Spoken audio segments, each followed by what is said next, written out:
Hello, everyone, and welcome back to the Amelie Moran podcast. We are back.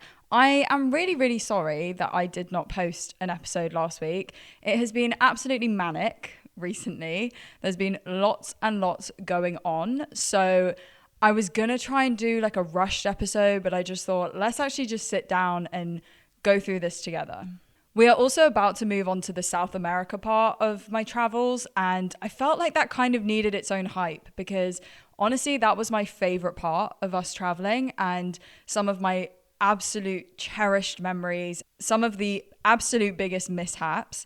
Because I think what I didn't maybe stress in the whole Central America part is that we only did a month in Central America. It only took us a month to do the entire thing because we knew it was more expensive than South America.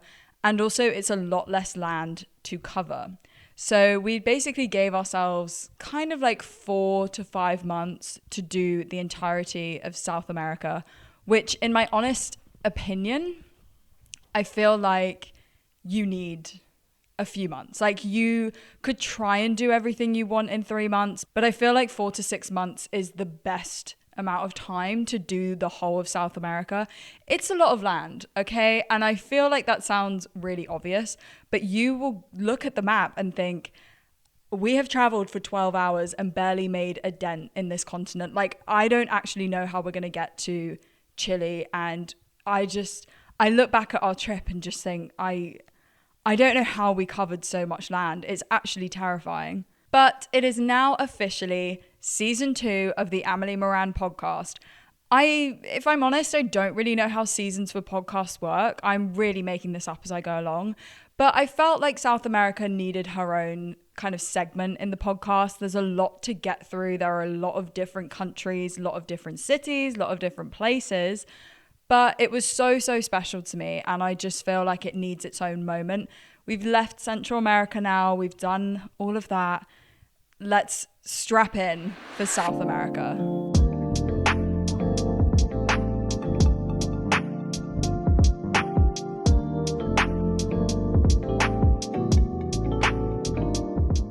So if you're new here, first of all, welcome.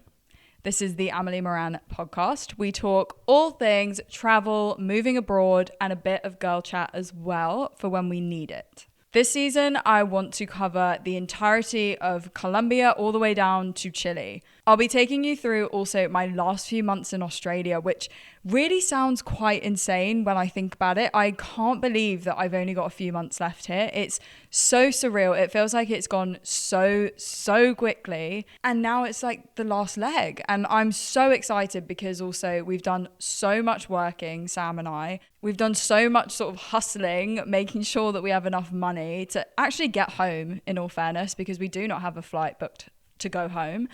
But also to be able to travel to places and do weekend trips and things like that we really want to do whilst we're in Australia. Because let's be honest, it is so far away from the UK that it's not one of those quick weekend getaway kind of destinations. You know what I mean? It's definitely a full like 3-week holiday kind of place. And I don't know when I'll next have the opportunity to do that. So we really want to take advantage where we can. But again, we have not really realized how big Australia is. And I know that sounds really naive again, but even a flight from Melbourne to Perth is about 4 hours. And that just blows my mind. That's like going from the UK to Greece. And I just can't really wrap my head around that. To be flying in a country 4 hours and you're still in the same country is absolutely wild to me. But I'm going to take you through everything, the last few months of Australia, definitely talking about how I'm feeling about going home, how Australia has been as a whole, and everything in between. But before we get into the South America madness, I do want to give you guys a bit of an update of what's been going on, because obviously I missed last week and I did feel really bad. I also didn't really explain myself on any social media. I sort of just disappeared for the week and it was very much needed. I had a lot going on and it's been very busy here. It's also been a lot because, like I say, Australia is coming to an end and suddenly we're realizing we need to think about the things we want to do, how we're going to fit them around work, how we're going to make sure that we have enough money. Booking a flight home might be the first step, but we just want to make sure that we're kind of prepping ourselves, not too much, but we have an idea so that we're not rushing everything at the end. It was Sam's birthday last weekend. Going to Perth is a 4-hour journey. That is a long, long flight. But being able to fit in everything that we wanted to do, I feel like it was the best weekend, best surprise. I was so glad that I pulled it off and was so glad that he had no clue.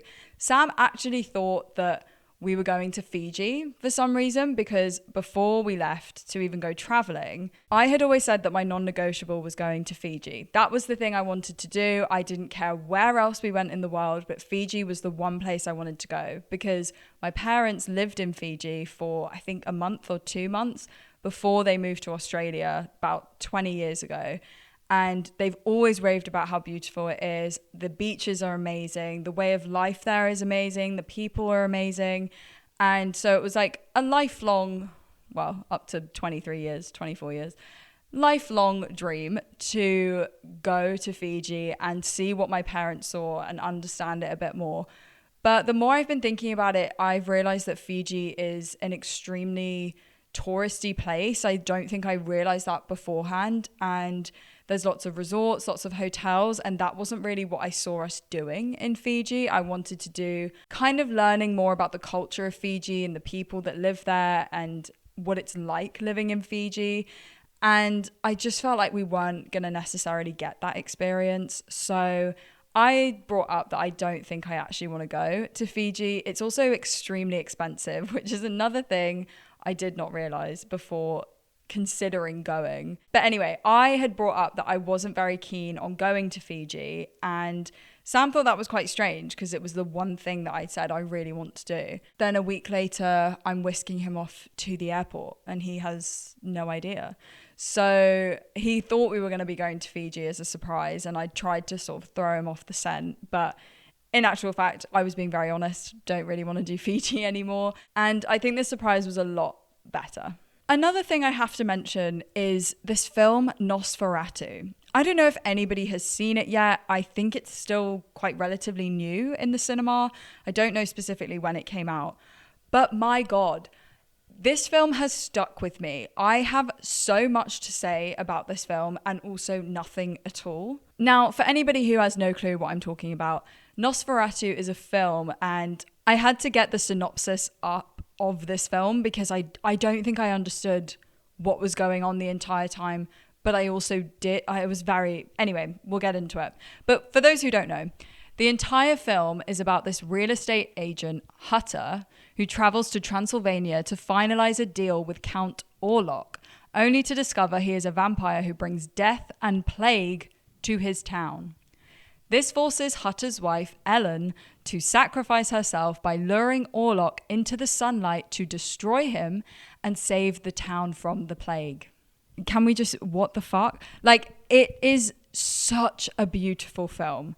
It is cinematically stunning, and I'm in awe of the people that worked on that film in terms of the cinematography. I think it is absolutely beautiful. If you are somebody that can appreciate cinematography for what it is, whether you care about what's happening in the film or not, this is one of the most gorgeous films, and also very like raw and just some of like the camera angle. I'm like really nerding out because this is really my thing, but like it was absolutely stunning and amazing.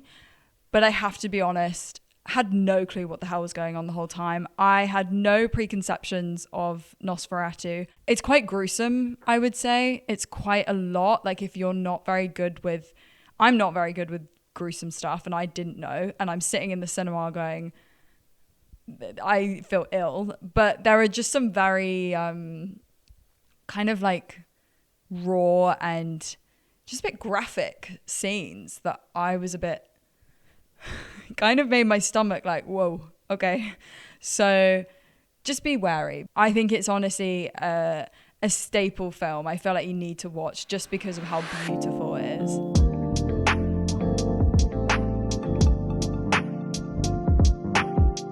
And in other news, Sam and I discovered this restaurant that is down the road from our flat. And when I say down the road, I mean 2 doors, like literally next door to us.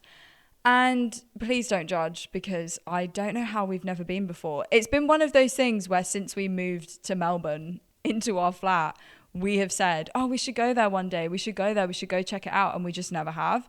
But a few weeks ago, we decided to actually go and commit and see what it's about. I think it was also because it's a wine bar and I don't drink anymore. So it kind of felt a bit like, is there any point in going? I would have been very happy to go and just get like a Coke or a lemonade, but I think it just kind of felt a bit like, what is the point? But it was absolutely amazing. It's a wine bar, but they do food and they do like nice small plates. So you have like, you might have a small steak cut up on the small plate. Or I had this amazing thing that was a prawn and it's covered in this sort of brioche bread, garlic butter all over, like really nice, small, expensive dishes that aren't actually that expensive, if that makes any sense to anybody. And so we wanted to go out for Sam's birthday to this restaurant because we absolutely loved it. And I haven't left the house all day. I'm having a shower. I'm blow drying my hair. I don't really blow dry my hair very often. I'm putting on a nice outfit. I want to look cool. Sam is doing the same. We want to look nice. It's his birthday dinner. We are so excited to go to this restaurant we recently discovered next door to us for this birthday meal. We leave our flat and we see it's closed.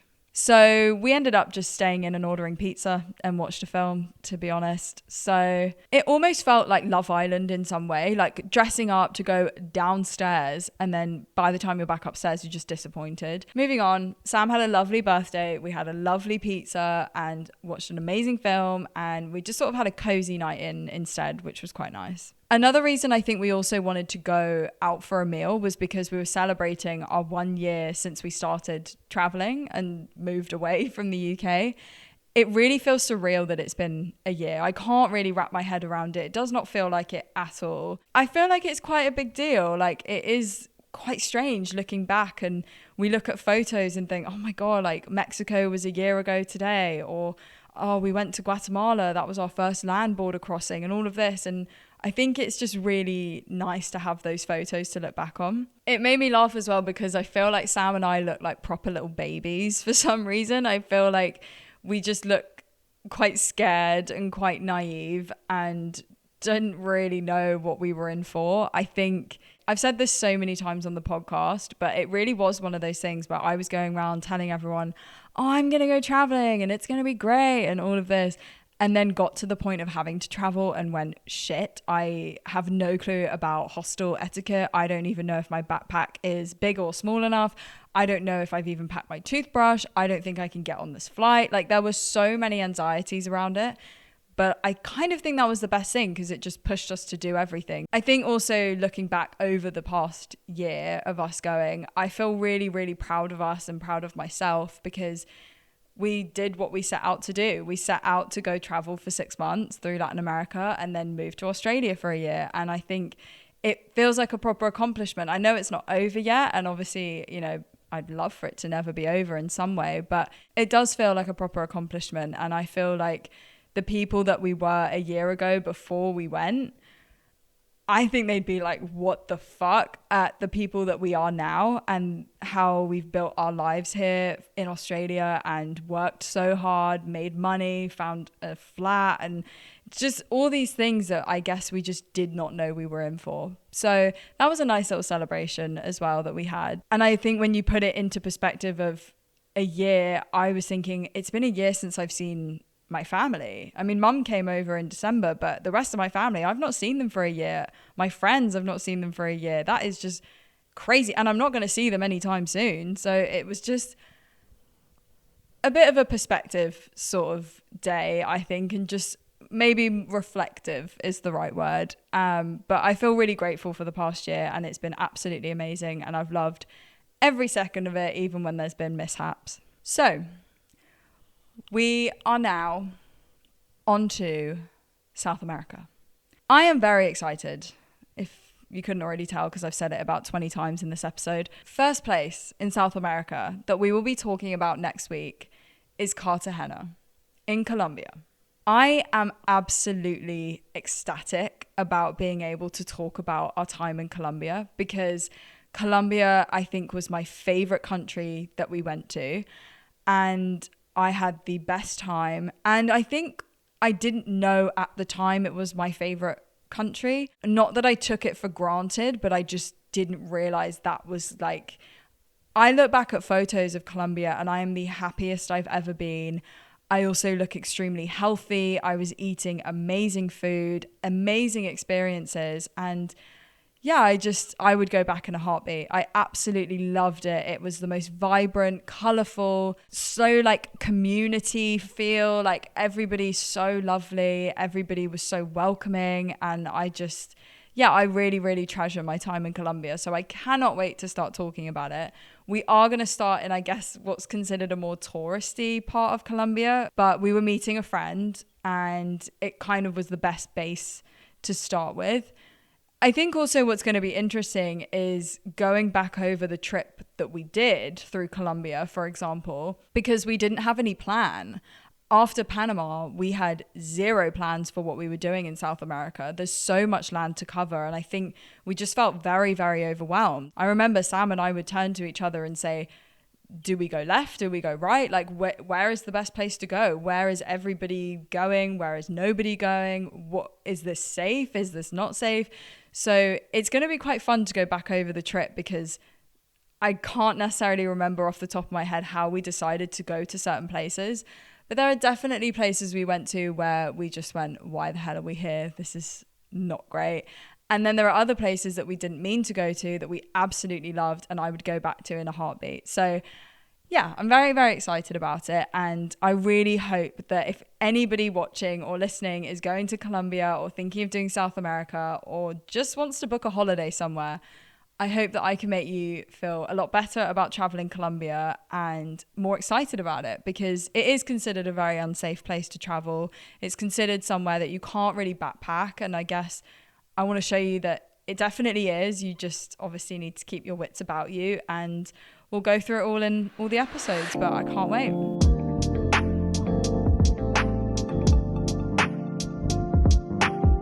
Then in terms of the last few months of Australia, I really want to show you guys what is going to be going on because there is so much that we want to do and accomplish before we leave and go back to the UK. But I just wanted to touch on something because it has come up multiple times in conversations with people and I find myself getting a bit frustrated whenever it's brought up, but it's just this idea of what people expect you to do because you're in Australia.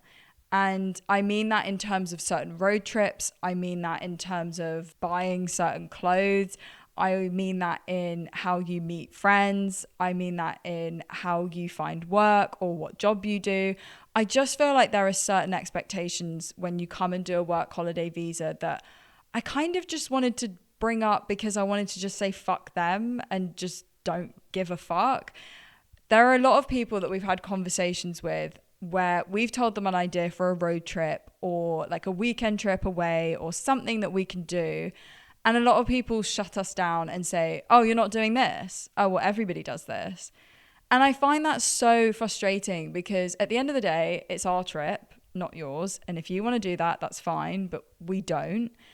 And I think it just can make you feel maybe a bit of FOMO, or maybe you can feel a bit insecure about what you're doing or how you're going to do your trip. You're doing it a bit differently to other people. And I just want to reassure people that it is your trip and you can do whatever you want. I've had some moments definitely after having these conversations with people where I think, are we doing the complete wrong thing? Like, are we missing out on something? But Australia is a beautiful country all over. And I think you have to do it the way you want to do it. If you are able to do a month-long trip where you drive around the East Coast or you drive on the West Coast or whatever, you are extremely lucky to be able to do that. And I think you just have to take everything in your stride. If you can only do a few weekends away, that's not a problem. I really don't think that you're missing out on anything. And one thing that is really helping me kind of keep FOMO out of the conversation or make me feel bad about not doing certain things is that Australia is not going anywhere. And you can always come back and do these things. Like if we, for example, Sam and I, if we wanted to do the West Coast and we didn't want to do the East Coast, if we wanted to do the East Coast at some point in our lives, we can fly back and do it. There is no issue. Like, this is what I didn't understand when having these conversations with people is just because we're not doing it now doesn't mean we'll never do it. And I really just wanted to put that message forward to people because it is really, really difficult. I can also imagine if you're doing the move to Australia by yourself or you're traveling Australia by yourself, you will not be missing out on stuff. I absolutely promise. There is something to do everywhere in Australia. I honestly can't think of a place where there is jack shit to do. Everything is beautiful. There's absolutely stunning views, stunning landscapes, and stunning beaches everywhere. And I just think we've got to let go of this idea of expectations. Like, oh, okay, they're doing that trip. Well, should we be doing that? Because everybody seems to do it.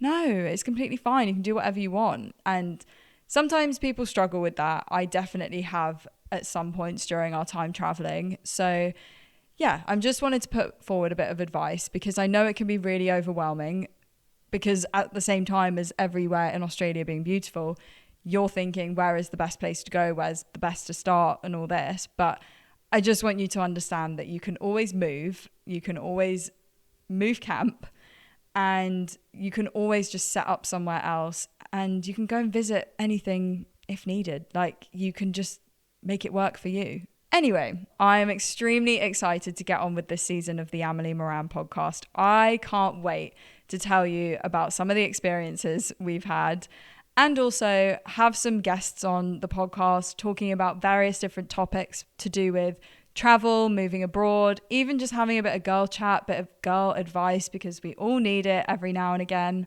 There are going to be lots of stories about mishaps, disappointments, celebrations, and everything in between.